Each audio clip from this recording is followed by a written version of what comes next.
कोई शख्स किसी करेंसी नोट या बैंक की नोट की नकल तैयार करता है,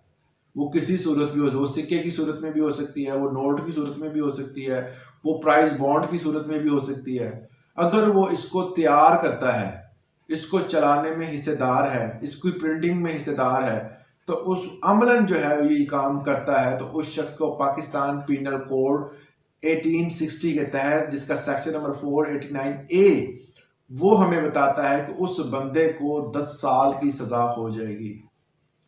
अगर वो इसमें ये चीज साबित हो जाती है और वो तमाम जो है वो अमल उसने खुद परफॉर्म किए हैं, तो उस बंदे को उम्र कैद भी हो सकती है और साथ जुर्माना भी हो सकता है। ये जुर्म की नौइयत को देखते हुए ये सजा दी जाती है। अब ये तो एक ओवरऑल सजा है जो इस बंदे को दी जानी है, मगर इसकी कैटेगरीज आगे जो है वो 489A B C D तक गई हुई